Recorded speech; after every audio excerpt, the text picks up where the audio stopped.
Fala pessoal, sejam muito bem-vindos a mais um bate-papo cripto semanal. Hoje nós vamos abordar toda essa loucura que aconteceu ao longo do final de semana e entender qual que são as perspectivas para o mercado e para onde a gente está caminhando e se realmente o bull market acabou ou se foi uma correção muito natural, tá bom? Então, qual é o rumo do mercado cripto? Essa é a pergunta. E nós tivemos basicamente duas notícias que impactaram muito o mercado cripto nessa semana. A primeira delas, e até a mais branda, mas também tem um link com a segunda, foi a informação que a inflação americana veio acima do esperado. Então, o CPI veio 3,5% e o Core 3,8%. E essa métrica faz com que os investidores comecem a precificar um corte na taxa de juros mais para frente, não agora em maio, em junho, mas sim em setembro. Isso daí faz com que atrase o retorno da liquidez para o mercado cripto. Afinal de contas, a taxa de juros manda no ciclo do dinheiro. Mas eu vejo isso com bons olhos, tá? Então a gente tem duas óticas para olhar isso. A do curto prazo, que realmente pode ser que demore um pouco mais para a liquidez voltar para o mercado cripto. E a segunda ótica é que a gente ganhou mais tempo para poder comprar ativos bons a preços ainda descontados antes que a grande massa entre no mercado cripto. Então, prefiro enxergar com essa segunda ótica que, para mim, foi uma boa oportunidade para a gente adquirir mais bons ativos. Uma outra oportunidade para se adquirir bons ativos aconteceu, só que, claro, por meio de um motivo muito ruim, que é uma guerra, um conflito, na verdade, geopolítico, onde o Irã atacou Israel, lançou alguns mísseis para Israel, e aí eu vou trazer o ponto de vista que eu enxergo com relação a conflitos geopolíticos, tá? Então, a gente teve um impacto direto ali, imediato, no preço do barril do petróleo, o que faz com que a inflação cresça ao redor do mundo, tá? Porque o petróleo é a commodity mais utilizada e a commodity mais inflacionária no mundo, tá? Então, isso aí tem um impacto direto na inflação do mundo. E um outro ponto que eu gosto de analisar é que, geralmente, o momento de uma invasão, a gente vai bater isso daqui a pouco, o momento de uma notícia muito ruim, como um ataque de Israel, e, por exemplo, o momento que se descobriu e que se confirmou o Covid, tende a ser o pior momento daquela crise, se mostrando um excelente ponto de entrada. Uma outra coisa que temos que analisar é que guerras são caras, tá? Guerras são caras. Manter o custo de uma guerra é muito caro. Isso daí faz com que os governos imprimam dinheiro e a impressão de dinheiro torna o dinheiro mais barato, o dinheiro menos escasso, o dinheiro mais sem valor. E tudo isso daí impulsiona mercados de rendas variáveis, tá bom? E aqui eu gosto de trazer para vocês também, sempre eu tenho levado isso aqui lá no meu grupo do WhatsApp gratuito. Então aqui embaixo tá a descrição desse link de um grupo do WhatsApp 100% gratuito, que além de você receber insights diários meus sobre tudo que eu estou enxergando no mercado, no final de semana eu faço um relatório bem grande, que é a nossa newsletter, Cria News. E quem tiver lá vai ter um desconto e um acesso antecipado ao nosso grupo fechado, que estamos prestes a reabrir as vagas, tá? E aqui tivemos a segunda maior liquidação dos últimos 6 meses. Se a gente juntar do final de semana foi muito mais, tá?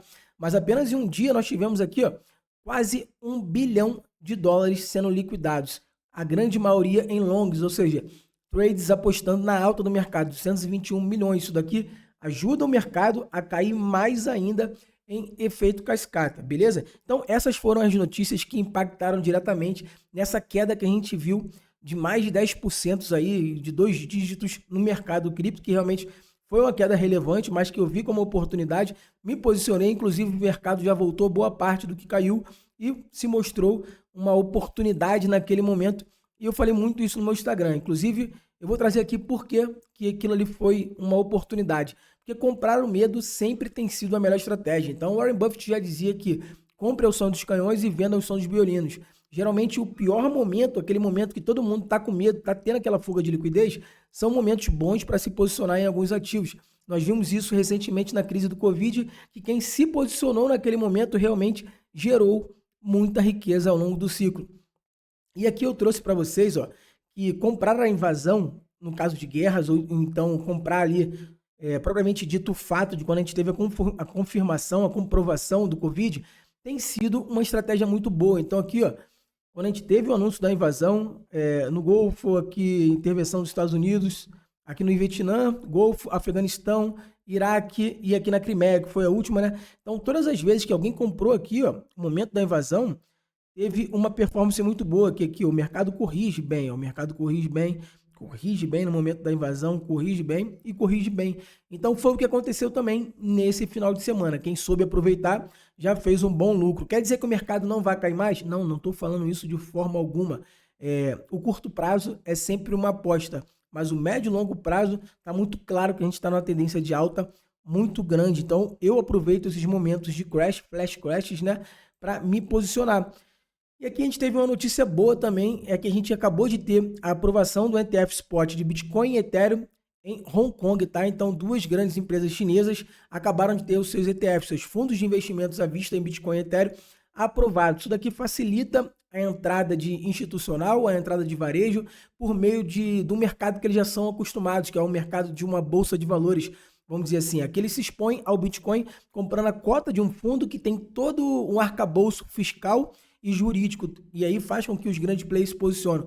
Não esperem que isso aqui vai ter um influxo tão grande quanto a gente está tendo no mercado de ETFs americanos. O mercado endereçável é muito maior, mas é sim uma notícia muito positiva. A gente vê que o institucional está se posicionando, então o institucional está comprando medo, diferente de quem está realizando, tá?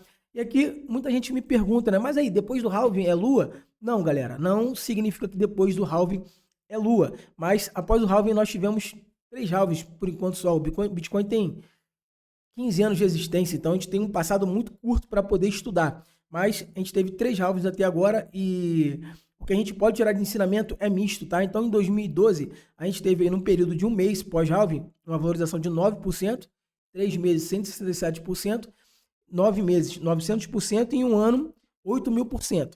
Em 2016 a gente já viu uma queda no primeiro, no segundo mês, ó, de 9% e depois 4%. E no terceiro mês a gente recuperou bem, 85%, e no período de um ano, 290%. No último halving a gente já viu uma alta de 10% no primeiro mês, 33% no terceiro mês, em 9 meses 439% e em um ano 540%. O que a gente pode tirar de ensinamento aqui? Que em 2 halvings a gente teve uma alta já logo subsequente, e em um halving não. Então a gente tem dados mistos, mas o que a gente tem aqui que corroboram em 3 halvings é que no terceiro mês, a partir do terceiro mês, em ambos os ciclos a gente viu uma alta muito boa do mercado. Aqui no caso do Bitcoin e as altcoins tendem a performar muito mais nesse momento aqui de ciclo do mercado. Então espero que tenham gostado, espero que tenham visto a luz do fio do túnel, seja aquele cara que compre o medo, tá? Não que venda no medo e compre na euforia. Então é muito simples a gente enxergar esses momentos de medo e de euforia e se posicionar nesse momento. Lembrando que aqui embaixo, na descrição, tem um link do nosso grupo gratuito do WhatsApp com todos esses insights e com desconto e acesso antecipado à nossa comunidade. E claro, não esqueçam de curtir o vídeo, seguir o canal. Um abraço e até o próximo vídeo.